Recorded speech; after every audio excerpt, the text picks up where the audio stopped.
The next witness on the stand is Derek Ferguson, who worked for Diddy from 1998 to 2017, primarily as the chief financial officer for Bad Boy Entertainment. He said he sometimes helped budget for Diddy's personal inflows and outflows and knew that Diddy supported other people using his personal income. Well, Kiri, Ferguson has already begun to testify about the movement of money in Sean Combs' many businesses, how it was structured, how Sean Combs paid himself, and how, I think more importantly, how petty cash was moved from senior representatives within the company. So the ex-security guard testifies that Combs allegedly paid him to hide that video of Combs assaulting Ventura. Derek explained that many senior executives at Bad Boy had American Express corporate cards that they could charge expenses to. This included Diddy, that would put personal and business expenses on these cards from time to time. That Diddy's security team carried cash for Diddy, he said it was not something that he was aware of. The finance department dealt with the finances for Diddy's properties in Miami, New York, and Hamptons. The day's drama began with a bombshell.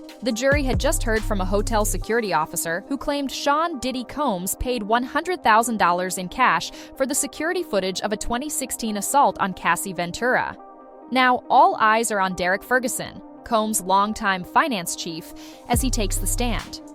A former chief financial officer for Combs' Bad Boy Entertainment empire, Ferguson holds the ledger to the mogul's money trail. The buzz in the room is palpable. Every dollar tells a story, and today, Ferguson is the storyteller. He begins methodically, laying out his role. From 1998 to 2012, he set budgets, managed accounting and record-keeping, and even handled strategic partnerships.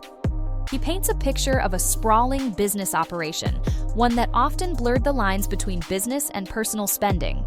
According to his testimony, Combs frequently treated corporate credit cards like personal checks. He would swipe the company card for everything, Ferguson explained, describing how Diddy charged both business expenses and lavish personal purchases on the same corporate lines. It was Ferguson's team, not Combs himself, who later sifted through each charge. They would determine which bills were for business and which were personal indulgences. Draped in evidence, the scene is like a crime drama. Ferguson reveals, for instance, that the finance department even managed the money for Combs' real estate holdings, homes in Miami, the Hamptons, and New York, alongside the record label's books. He confirmed that Mr. Combs regularly supported family members and friends by padding their paychecks and salaries. The corporate world Diddy built, Ferguson testifies, was tightly intertwined with his private life. Even so, the CFO insists, every year he and Combs would sit down to review all the statements together, and Diddy's taxes were always filed meticulously. "I would do everything I could to make sure no financial impropriety did not happen," Ferguson said on the stand, underscoring his belief that Combs kept his business clean. While that line was reported in court, what mattered to the jury were the documents themselves. Then come the damning numbers, the Alpine, New Jersey bank statements from December 2011. Ferguson walks the jury through them with a calm precision. On December 14, 2011, Combs' personal account in Alpine shows a $20,000 wire transfer to Cassie Ventura.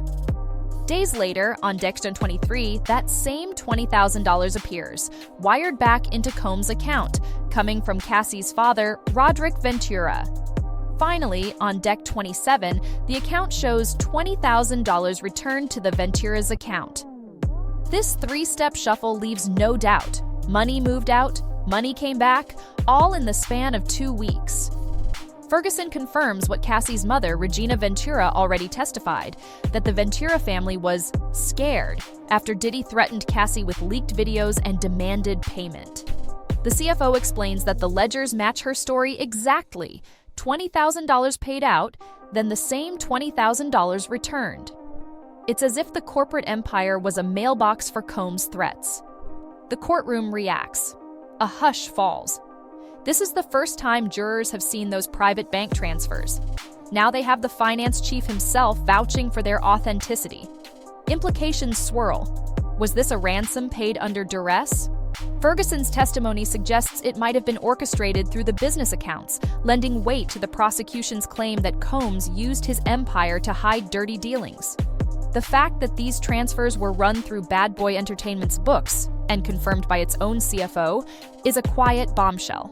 Amid these revelations, Ferguson notes that routine practices in Combs' world included a lot of cash, but he admits he never personally scrutinized how often or how much cash security guys carried. Instead, he emphasizes that it was the finance department's job to sort the books. Under cross-examination, defense attorney Mark Agnafilo hones in on one detail: credit card statements. "Who categorized those charges?" the attorney asks. Ferguson replies calmly that employees in finance would review every corporate card transaction to decide if it was a valid business expense. He stresses it wasn't his job, nor Combs' job, to label each swipe.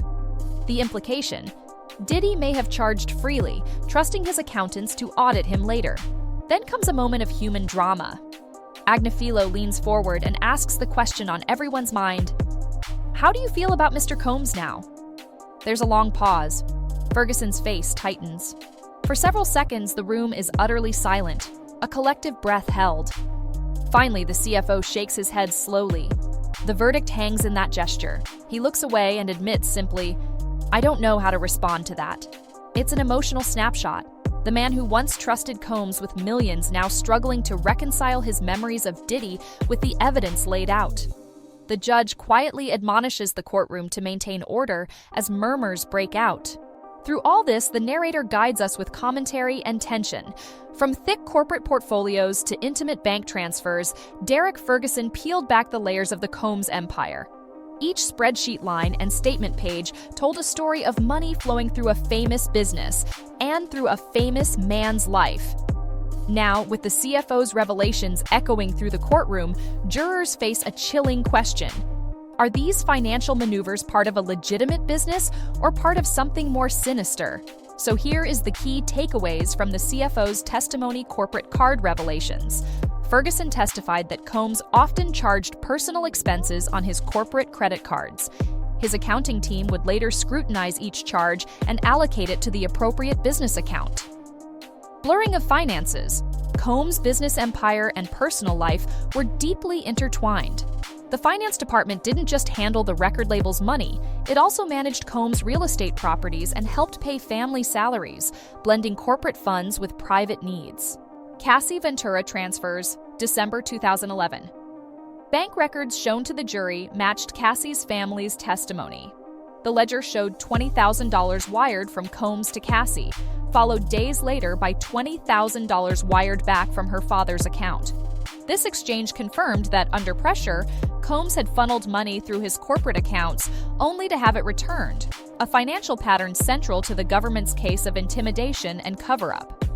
Stringent oversight. Later, while Combs may have started these transactions, Ferguson highlighted that it was the finance team's responsibility to track and categorize expenses. In court, he reiterated that routine corporate bookkeeping had checked those transactions after the fact, suggesting a system that could catch irregularities, if anyone looked closely. Emotional undercurrent. Perhaps most striking was Ferguson's human response under pressure. When asked how he felt about his old boss now, after all these revelations, his jaw tightened and he could only shake his head. It was a raw moment, underscoring the trial's stakes. Even an insider like Ferguson finds himself at a loss for words as the truth unfolds. The testimony ends with tension hanging in the air. The jurors have heard how money flowed, sometimes in secret, through Combs' empire. They saw evidence linking those transactions to personal threats, and they saw a veteran CFO, once the guardian of the books, now shaken on the stand. As the courtroom prepares for the next witness, viewers are left with questions that underscore the next phase of the trial. Were these just business affairs managed by a meticulous accountant, or were they steps in a calculated scheme to hide a larger wrongdoing? The day's testimony from Diddy's former financial chief brought the drama of spreadsheets and bank statements to life. It offered a rare window into the man behind the music mogul's money. And it left the jury and the audience watching closely as the balance between business and betrayal tilts on the edge of the corporate ledger.